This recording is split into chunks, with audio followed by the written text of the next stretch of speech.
Basis of the ideology of Pakistan is, जो ideology of Pakistan थी उसका बेस किस चीज़ पर रखा गया था? तो आइडियोलॉजी ऑफ पाकिस्तान जो थी उसका बेस इस्लाम पर रखा गया था। आंसर हो जाएगा नंबर 2 क्वेश्चन है हमारे पास चैप्टर नंबर 1 के में से, Islam is the most democratic, Islam is the most democratic, यानी इसका आंसर हो जाएगा सिस्टम। पाक Islam is the most democratic system, जो इस्लाम का जो सिस्टम है वो ज़्यादा से ज़्यादा डेमोक्रेसी की तरफ है। नेक्स्ट क्वेश्चन की तरफ हम चल, नंबर 3 क्वेश्चन हमारे पास आ जाता है, to keep things at their appropriate place is called, जो थिंग्स है उसको उसी मखसूस जगह पर रखने को क्या कहते हैं? तो उनको कहा जाता है जस्टिस। इसका सही ऑप्शन हो जाएगा, आंसर हो जाएगा जस्टिस। मैंने ऑप्शन नहीं लिखे ताकि आपका टाइम बच सके और हम कम टाइम में ज़्यादा से ज़्यादा क्वेश्चन। क्वेश्चन नंबर 4 हमारे पास है, Allama Iqbal stated about the ideology of Pakistan in his presidential address, जो अल्लामा इकबाल ने आइडियोलॉजी ऑफ पाकिस्तान दी थी, यानी कि टू नेशन थ्योरी जो दी थी, वो किस खिताब में दी थी? तो ये जो खिताब हुआ था इलाहाबाद में हुआ था 1930 में, जिसकी सदारत अल्लामा इकबाल ने की थी, उसमें इसने टू नेशन थ्योरी पेश की थी। तो आइडियोलॉजी ऑफ पाकिस्तान जो थी वो इलाहाबाद में 1930 में दी गई थी। क्वेश्चन नंबर 5 हमारे पास है, Quaide Azam said that dash and dash are two separate social system, Quaide Azam ने ये कहा था कि टू सेपरेट नेशन सिस्टम है, कौन से? एक तो ये कहा था कि इस्लाम, और दूसरा ये कहा था हिंदुइज़्म। इस्लाम एंड हिंदुइज़्म जो है ये दोनों एक सेपरेट सोशल सिस्टम है। नेक्स्ट क्वेश्चन की तरफ हम चलते हैं। क्वेश्चन नंबर 6 से है हमारे पास, 6 से है, the basis of faith is dash of Allah and dash, जो बेसिस ऑफ फेथ है वो होता है Allah and, basis of faith is unicity unicity and of Allah and prophethood, unicity and prophethood, यानी अल्लाह पर यकीन और हज़रत मोहम्मद सल्लल्लाहु अलैहि वसल्लम की नबूवत पर यकीन। नेक्स्ट क्वेश्चन है हमारे पास, फ्रेटर्निटी मीन्स, फ्रेटर्निटी की क्या मीनिंग है? फ्रेटर्निटी की मीनिंग्स है ब्रदरहुड। नेक्स्ट क्वेश्चन है हमारे पास, क्वेश्चन नंबर 8 है, character is dash of habits, answer है sum total, character is sum total of habits, जो कैरेक्टर है, जो हैबिट्स है उसकी, उसको कहा जाता है, जो इंसान की आदतें होती है वो कैरेक्टर को शो करती है। नेक्स्ट नंबर है हमारे पास, the source of Islamic ideology are dash, the holy Quran and the Sunnah, जो सोर्स ऑफ इस्लामिक आइडियोलॉजी है वो डिपेंड है दो चीज़ों पर, एक होली कुरान पर और दूसरा जो है सुन्ना पर। नेक्स्ट क्वेश्चन है हमारे पास 10, Pakistan resolution was passed in Lahore in 1940, ये क्वेश्चन बहुत बार जॉब्स में आ चुका है, रेजोल्यूशन ऑफ पाकिस्तान वाला, तो आप रिमेंबर कर। 11th नंबर हमारे पास क्वेश्चन है, इन देश वार पाकिस्तानी शोज ग्रेट पेट्रोइज्म, जो वार हुई थी जिसमें ज़्यादा से ज़्यादा पाकिस्तानियों ने हुब्बुल वतनी दिखाई थी, वो कौन सी वार थी? 1965 वाली वार थी जिसमें ज़्यादा से ज़्यादा पाकिस्तानियों ने हुब्बुल वतनी का वलवला दिखाया था। 12 नंबर है, ideology is originally a dash word, ideology जो है एक फ्रेंच वर्ड है और ये फ्रेंच रिवोल्यूशन के दौरान लिया गया था और उस दौरान ये बहुत ज़्यादा लफ्ज़ यूज़ हुआ था, आइडियोलॉजी। नेक्स्ट क्वेश्चन है question number 13, Islam stands for among the people, इस्लाम जो है वो किसके लिए खड़ा होता है, कौन से लोगों के लिए? तो Islam is stands for among the people of equality, equality के लिए इस्लाम खड़ा होता है। नेक्स्ट क्वेश्चन है हमारे पास नंबर 14 क्वेश्चन है हमारे पास, कायदे आज़म वाज बर्न इन, ये तो बहुत ही इजी क्वेश्चन है लेकिन ये भी आता रहता है जॉब्स में। कायदे आज़म कौन सी ईयर में पैदा हुआ था? 1876 में कायदे आज़म पैदा हुआ था, लेकिन कभी कभार इसकी डेट भी पूछ लेते हैं तो वो भी आप रिमेंबर कर लें। 25 दिसंबर 1876 जो है कायदे आज़म की डेट ऑफ बर्थ है, 25 दिसंबर को। और उसके बाद जो हमारे पास क्वेश्चन नंबर 15 आ जाता है वह है हमारे पास क्वेश्चन, कायदे आज़म वाज डाइड इन, कायदे आज़म की कब डेथ हुई? तो कायदे आज़म की जो डेथ हुई थी 1945 में हुई थी। अगर डेट का पता आप रख लें तो ये बहुत ही अच्छी बात है, आपको बहुत ज़्यादा फ़ायदा से दे सकता है। कायदे आज़म की जो डेट ऑफ डेथ थी वो 11 सितंबर 1948 थी। उसके बाद हमारे पास 16 नंबर क्वेश्चन आ जाता है, Allama Iqbal was born in, अल्लामा इकबाल 1877 को पैदा हुआ था और इसकी भी जो डेट थी बर्थ की तो वो थी 9 नवंबर 1877 में अल्लामा इकबाल साहब जो थे वो पैदा हुए थे। अल्लामा इकबाल को शायर मशरिक भी कहा जाता है, ये भी क्वेश्चन आता रहता है कभी कभी। और जो इलाहाबाद का खुतबा हुआ था उसका प्रेसिडेंट भी यही था। और 17 क्वेश्चन है हमारे पास, अल्लामा इकबाल डाइड इन, अल्लामा इकबाल 1938 को जो है उसकी डेथ है, अल्लामा इकबाल 1938 को उसकी वफ़ात हो गई थी। लास्ट क्वेश्चन है हमारे पास फर्स्ट चैप्टर का, the holy Quran is the dash basis of Islam, permanent basis of Islam है होली कुरान। फर्स्ट क्वेश्चन है हमारे पास, मुस्लिम लीग वाज इस्टेब्लिश्ड इन 1906 में मुस्लिम लीग जो थी वो इस्टेब्लिश्ड हुई थी। ये क्वेश्चन बहुत बार आ चुका है, 1906 में मुस्लिम लीग बनाई गई थी। उसके बाद दूसरा क्वेश्चन है हमारे पास, Muslim League was established in Balochistan by, answer हो जाएगा काजी मोहम्मद ईसा। मुस्लिम लीग जो है काजी मोहम्मद ईसा ने बलोचिस्तान में कायम की थी और इस तरह से सारे प्रोविंस में भी मुस्लिम लीग बनी थी। और जो मुस्लिम लीग का क़याम हुआ था वो 1906 में हुआ था। तो उस हिसाब से मुस्लिम लीग का एक क्वेश्चन तो आता रहता है। यह भी आ सकता है आपके पास कि मुस्लिम लीग जो है वो किसने इस्टेब्लिश की थी बलोचिस्तान में, तो Qazi Mohammad Isa. Third number question है हमारे पास, Shah Waliullah real name was. Shah Waliullah एक मेजर टॉपिक है पाकिस्तान स्टडी का, तो शाह वलीउल्लाह का रियल नेम क्या है, ये हो जाएगा कुतुबुद्दीन। शाह वलीउल्लाह का रियल नेम कुतुबुद्दीन है। उसके बाद नेक्स्ट क्वेश्चन की तरफ चलते हैं। 4 नंबर क्वेश्चन है हमारे पास, Shah Waliullah was born in Delhi इन, शाह वलीउल्लाह दिल्ली में किस टाइम पर पैदा हुए, 1703 पर। यह इस तरह से क्वेश्चन भी आ सकता है और ये 80 है, ये आप रिमेंबर कर ले। ये इस तरह से भी क्वेश्चन आ सकता है कि शाह वलीउल्लाह कहाँ पर पैदा हुए, तो ये भी क्वेश्चन आ सकता है। यहाँ पर ये क्वेश्चन लिखा गया है कि Shah Waliullah was born in Delhi, लेकिन ये भी क्वेश्चन आपके पास आ सकता है where Shah Waliullah was born, Shah Waliullah कहाँ पर पैदा हुए, तो हम कहेंगे दिल्ली। इस तरह से क्वेश्चन आ सकते हैं, ठीक है, आप इसको भी रिमेंबर कर लें। नेक्स्ट क्वेश्चन की तरफ चलते हैं, क्वेश्चन नंबर 5। उसके बाद है शाह वलीउल्लाह डाइड इन, शाह वलीउल्लाह किस टाइम पर वफात की, कौन से ईयर में, 1762 में। इसके हिसाब से आपके पास क्वेश्चन आ सकते हैं, एज के भी आ सकते हैं कि कितनी एज शाह वलीउल्लाह की हुई। तो इसका आसान तरीक़ेकार मैं आपको समझा दूं कि जब भी आप टेस्ट दें, कोई भी चीज़ आपको रिमेंबर ना हो तो उसकी डेट ऑफ बर्थ से, बर्थ जो है वो माइनस करेंगे डेट ऑफ डेथ से, तो आपके पास ईयर आ जाएंगे। ये कोई बड़ा प्रॉब्लम नहीं है, आप एज निकाल सकते हैं। नेक्स्ट क्वेश्चन की तरफ चलते हैं हम। Sindh became a separate province in, answer इसका हो जाएगा 1935। सिंध जो है पहले बम्बई के एक साथ थी, उसको सेपरेट किया गया था 1935 पर। जो कायदे आज़म ने 14 नुकात पेश किए थे, जो 14 पॉइंट्स कायदे आज़म ने पेश की थी, उसमें भी उसने ये कहा था कि सिंध को बम्बई से सेपरेट किया जाए। तो सिंध को जब बम्बई से सेपरेट किया गया तो वो ईयर था 1935। हमारी 9th की पाकिस्तानी स्टडी में 1935 लिखा गया है, और दूसरे बुक्स में या यूट्यूब में, गूगल में, दूसरे चैनल में, या आप जाएंगे गूगल की वेबसाइट पर 1936 लिखा गया है। तो ये आपको रिमेंबर करना होगा। नेक्स्ट क्वेश्चन है, Pakistan was established on dash of Ramzan, answer इसका हो जाएगा 27 रमज़ान। जो पाकिस्तान इस्टेब्लिश हुआ था वो रमज़ान में हुआ था, कौन सी डेट को, 27 रमज़ान को, और जो ईस्वी पर जाएंगे तो 14 अगस्त को हुआ था। 8 नंबर क्वेश्चन है, अहमद शाह अब्दाल डिफीटेड मराठास इन 1761 में। शाह अहमद अब्दाल के जो थे वो मराठी से उनकी वार थी, तो उनमें उन्होंने मराठीज को डिफीट किया था 1761 में। तो यह भी पाकिस्तान स्टडी का बहुत ही अहम क्वेश्चन है। नेक्स्ट क्वेश्चन की तरफ चलते हैं, क्वेश्चन नंबर 9 है हमारे पास, who was the founder of Faraizi Tehreek. ये मैथ्स के पेपर में भी आ चुका है और ये क्वेश्चन बहुत ज़्यादा रिपीटेड होता है, बहुत ही इंपॉर्टेंट क्वेश्चन है। ए इसका ऑप्शन जो करेक्ट है वो मैंने लिखा है आपको टाइम बचाने के लिए, आंसर हो जाएगा हाजी शरीयतुल्लाह। ये क्वेश्चन आप रिमेंबर कर लें, हाजी शरीयतुल्लाह जो है वो फाउंडर थे फराजी मूवमेंट के। चलते हैं क्वेश्चन नंबर 10 की तरफ। क्वेश्चन नंबर 10 है हमारे पास, the Muslim become victims of atrocities as a result of war independence in. Muslim की जो वार हुई थी इंडिपेंडेंस की, इस्टेब्लिश वार जो की गई थी इंडिपेंडेंस की, वो 1857 से हुई थी, ठीक है। नेक्स्ट क्वेश्चन है हमारे पास, क्वेश्चन नंबर 11 है हमारे पास, All India Muslim League was established in. ये मैंने पहले ही आपको बता दिया कि ऑल इंडिया मुस्लिम लीग जो थी 1906 में इस्टेब्लिश हुई थी, और बलोचिस्तान में किसने की वो भी क्वेश्चन मैंने आपको क्लियर करवा दिया। तो ये क्वेश्चन आपको रिमेंबर कर लें, ऑल इंडिया मुस्लिम लीग 1906 में बनी थी। कायदे आज़म ज्वाइंड मुस्लिम लीग इन, कायदे आज़म ने मुस्लिम लीग 1930 में ज्वाइन की थी। 1913 में कायदे आज़म ने मुस्लिम लीग ज्वाइन की और कांग्रेस के भी जो थे ये साथ रहे। फिर इन्होंने कायदे आज़म ने 1920 में कांग्रेस को छोड़ दिया, और कांग्रेस जो बनी थी 1885 में बनी थी, A.O. ह्यूम ने बनाई थी। ये मैं आपको साइड से नॉलेज देता जा रहा हूँ ताकि वो भी आपका काम आ सकेगी। Lucknow pact was made between Muslim League and Congress. Muslim League ने और कांग्रेस ने एक साथ मिलकर एक पैक्ट बनाया जिसको लखनऊ पैक्ट कहते हैं। वो किस ईयर बना था, 1916 में लखनऊ पैक्ट बना था।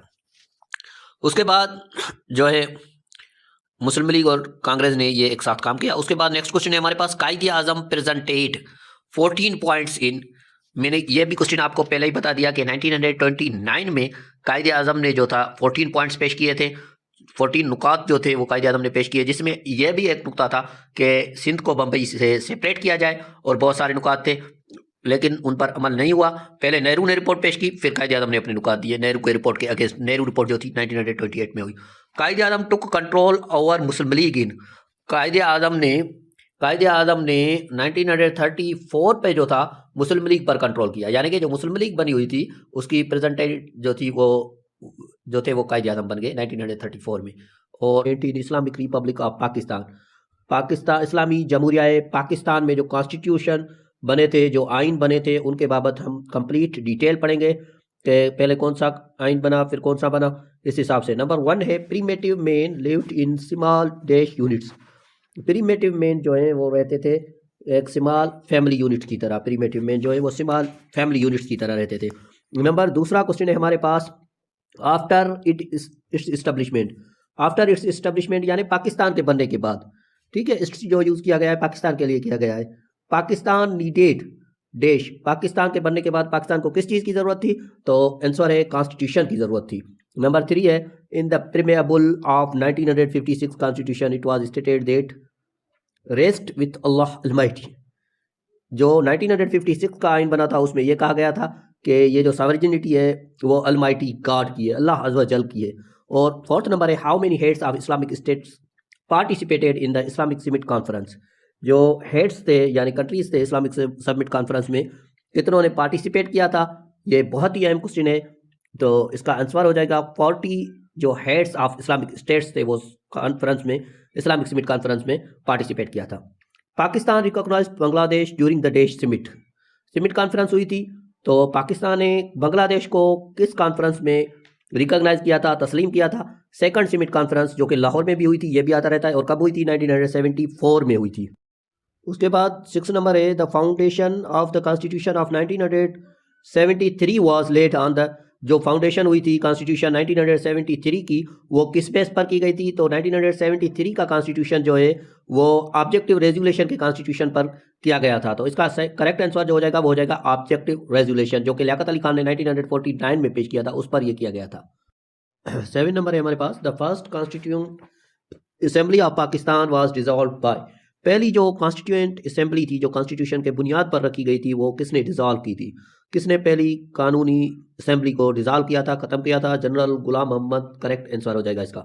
नेक्स्ट है हमारे पास in all 3 constitutions of Pakistan it has been said that the sovereignty belongs to, पहले ही हम पढ़ चुके हैं कि जो सारे कानून थे उनमें सब कुछ यही कहा गया था कि सारी जो हुकूमत है वो अल्लाह अज़्ज़ व जल की है और उसकी तरफ से। 9th नंबर हमारे पास है ऑब्जेक्टिव रेजोल्यूशन वाज पास्ड इन, ये मैंने पहले ही आपको बता दिया कि ऑब्जेक्टिव रेजोल्यूशन जो था वो पास हुआ था 1949 में और ये लियाकत अली खान ने किया था। 10 नंबर क्वेश्चन है हमारे पास देश constitution remained in force for about 7 years. कौन सा कॉन्स्टिट्यूशन जो था 7 ईयर तक चला था? तो ये 1962 का कॉन्स्टिट्यूशन था जो 7 ईयर तक चला था। इन देश ईस्ट पाकिस्तान बिकम बांग्लादेश, तो बांग्लादेश जो है ईस्ट पाकिस्तान कब बना? 1971 में ईस्ट पाकिस्तान जो है बांग्लादेश बन गया और ये 16 दिसंबर डेट थी, ये भी आप रिमेंबर कर लें। 12 नंबर है there were dash million Hindus in East Pakistan. East Pakistan जो है बांग्लादेश में कितने हुदूस थे? तो इसका करेक्ट आंसर जो हो जाएगा 10 मिलियन हुदूस मिनॉरिटीज इन ईस्ट पाकिस्तान, इसका करेक्ट आंसर हो जाएगा 10 मिलियंस। 13 है हमारे पास the Islamic summit conference was held in Lahore in, जो सेकंड समिट कॉन्फ्रेंस थी वो लाहौर में कब रखी गई? तो इसका आंसर मैं पहले ही आपको बता चुका हूँ 1974 में हुई थी और पाकिस्तान ने भी बांग्लादेश को रिकॉग्नाइज सेकंड समिट कॉन्फ्रेंस में किया था यानी 1974 में किया था। ये बहुत ही इंपॉर्टेंट क्वेश्चन है, आप रिमेंबर कर लें। उसके बाद 14 है who was the founder of Pakistan Peoples Party. Pakistan Peoples Party का किसने बुनियाद रखा? पाकिस्तान पीपल्स पार्टी का बुनियाद जुल्फ़िकार अली भुट्टो ने रखा था। ZA Bhutto, Zulfikar Ali Bhutto Peoples Party के जो है वो लीडर है और ये पहले फॉरेन मिनिस्टर भी रह चुके थे। और उसके बाद 15 क्वेश्चन है first martial law was declared by. पहली जो मार्शल लॉ लगी थी वो किसने लगाई थी? और ये बहुत अहम क्वेश्चन भी है, बहुत ज़्यादा आता भी रहता है टेस्ट में कि फर्स्ट मार्शल लॉ किसने लगाई?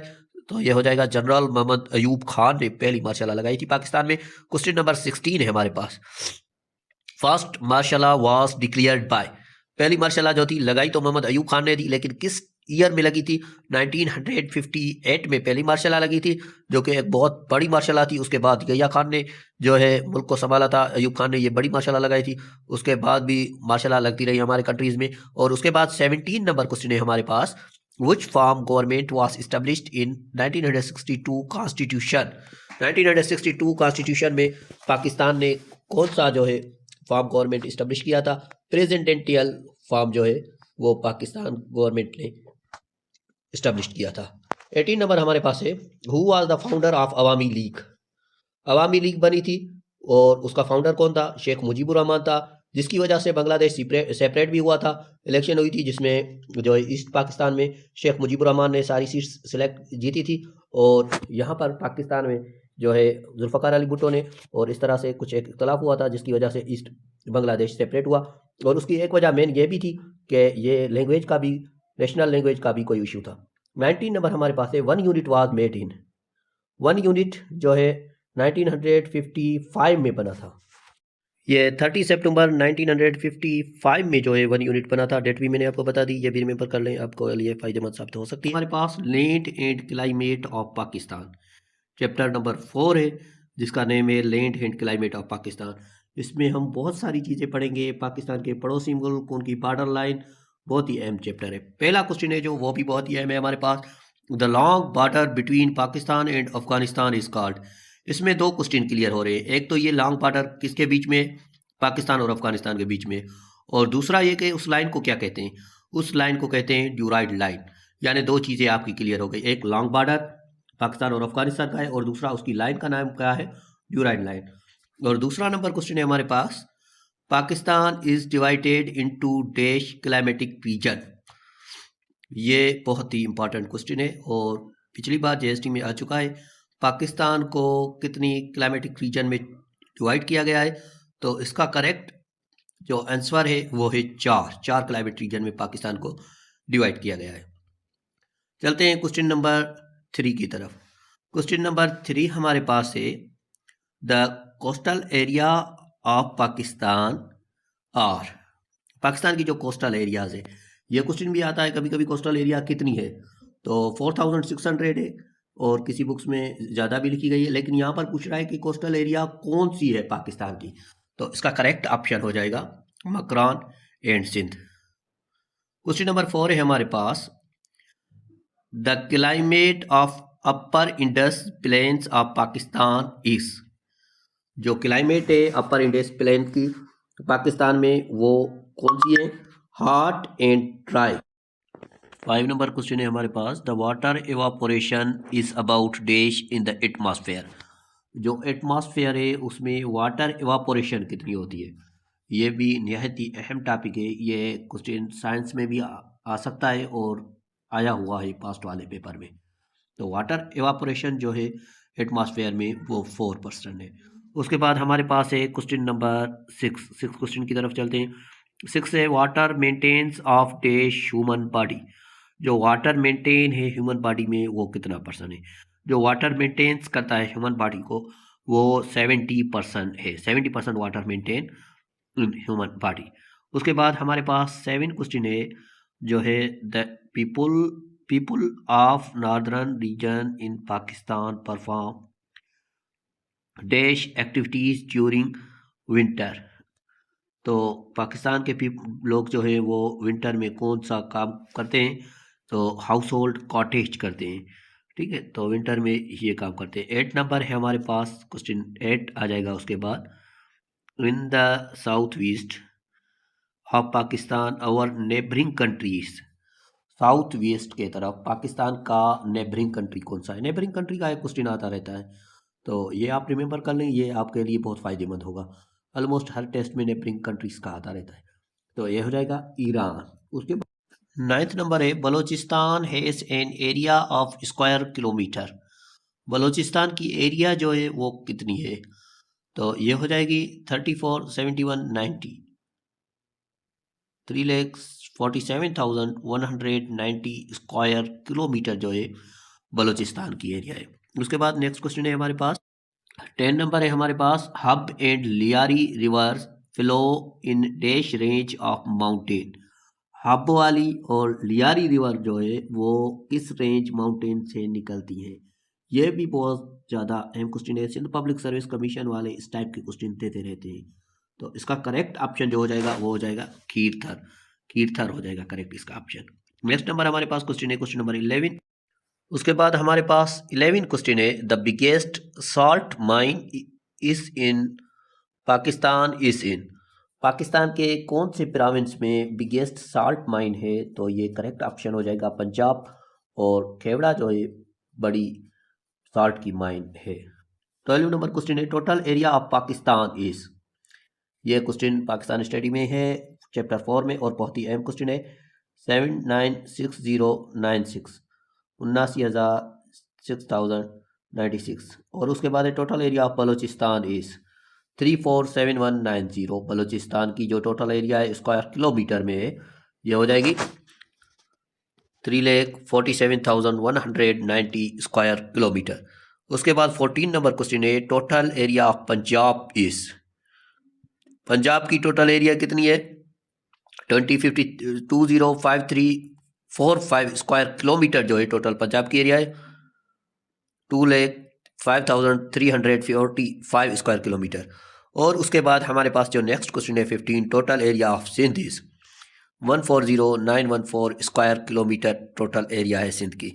तो इस तरह से कह सकते हैं 1,40,914 स्क्वायर किलोमीटर टोटल एरिया है सिंध की। उसके बाद 16 नंबर हमारे पास क्वेश्चन है, total area of Islamabad is. सारे प्रोविंस की और कैपिटल की भी पूछ रहा है। तो ये इनमें से एक क्वेश्चन आपका आ सकता है लाजमन। 906 स्क्वायर किलोमीटर जो टोटल एरिया है इस्लामाबाद की है। इस्लामाबाद की टोटल एरिया 906 स्क्वायर किलोमीटर। और उसके बाद हमारे पास आ जाता है पाकिस्तान इज टू द देश एशिया। पाकिस्तान एशिया कॉन्टिनेंट के किस डायरेक्शन में है?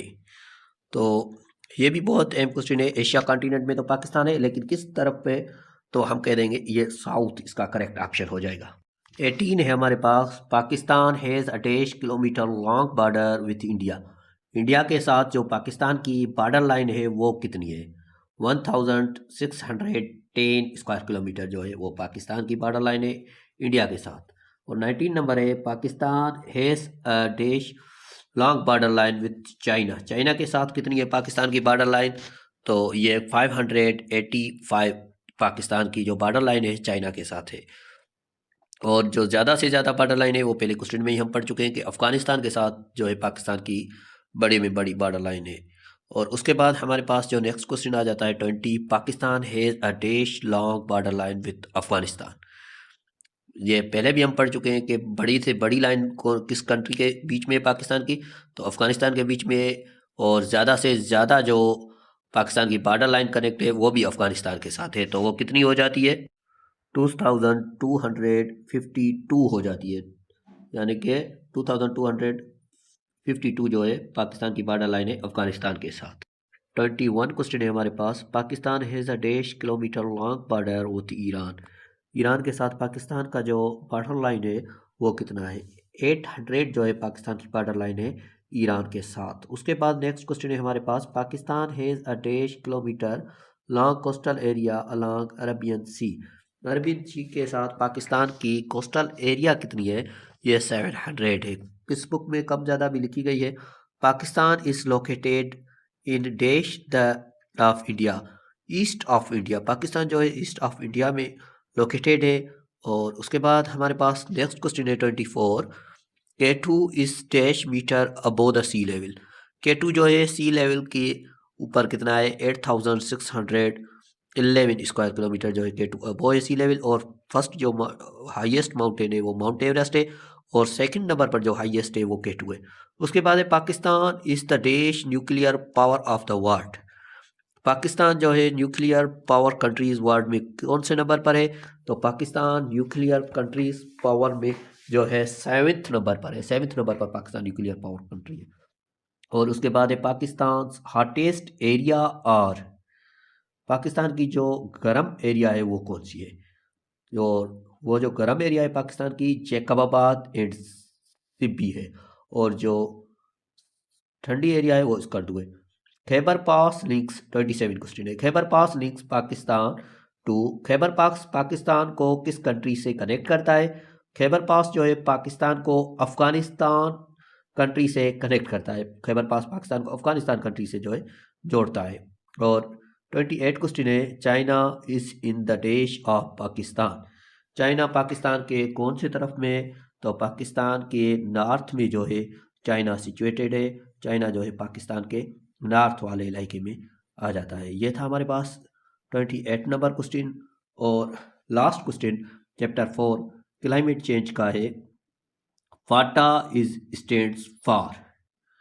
फाटा किसका स्टैंड है?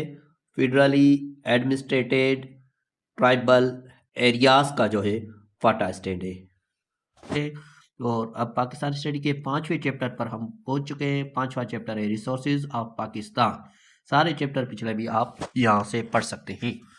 नंबर फर्स्ट क्वेश्चन है उसका, the people involve in a number of task are called. जो पीपुल है वो इन्वॉल्व होते हैं ज़्यादा जिस काम में, उसे क्या कहते हैं? ह्यूमन रिसोर्सेज कहते हैं। उसके बाद नेक्स्ट क्वेश्चन है हमारे पास, the soil formed from the flooded layer of silt and loam is called. जो सोल से फॉर्म्ड हो उसे कहते हैं खदर सोल। नेक्स्ट क्वेश्चन है उसके बाद हमारे पास क्वेश्चन नंबर 3 है, माउंटेन फॉरेस्ट आर फाउंड इन।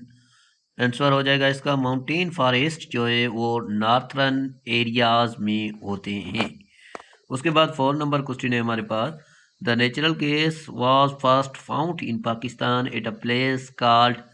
ये बहुत ही अहम क्वेश्चन है। नेचुरल गैस जो थी वो कहाँ पर फाउंड हुई थी? सबसे पहले सुई बलोचिस्तान की एक इलाका है, सुई में जो है ये डिस्कवर्ड हुई थी 1952 में। ये बहुत ही अहम क्वेश्चन है। नेचुरल गैस जो है डिस्कवर्ड हुई थी पाकिस्तान के सुई के इलाके में 1952 में, जो सबसे ज़्यादा गैस का इलाका है। नंबर 5 क्वेश्चन है हमारे पास। और उसके बाद 5th नंबर है, moderation in one's life means. Moderation in one's life का मतलब क्या हो जाएगा? To live with in one's mean. इसकी मीनिंग हो जाएगी to live with in one's mean. उसके बाद नेक्स्ट क्वेश्चन है, Pakistan has forest on areas. Pakistan में फॉरेस्ट की कितनी एरिया है? ये बहुत ही इंपॉर्टेंट क्वेश्चन है। पाकिस्तान में जो फॉरेस्ट की एरिया है वो 4.5% पाकिस्तान में फॉरेस्ट की एरिया है। उसके बाद 7 नंबर है, chromite is a dash colour metal. Chromite जो है वो किस कलर का मेटल होता है? क्रोमाइट जो है उसका आंसर हो जाएगा व्हाइट कलर का मेटल होता है। मैं आपको आंसर बता रहा हूं ताकि आपका टाइम बच सके। उसके बाद क्वेश्चन नंबर 8 है हमारे पास, tobacco is produced in. Tobacco जो है कहाँ पर पैदा होते हैं? पाकिस्तान के कौन से प्रोविंस में होते हैं? तो इसका करेक्ट आंसर जो हो जाएगा वो हो जाएगा KPK, Khyber Pakhtunkhwa. 9th number question है, the last agriculture reforms were implemented in.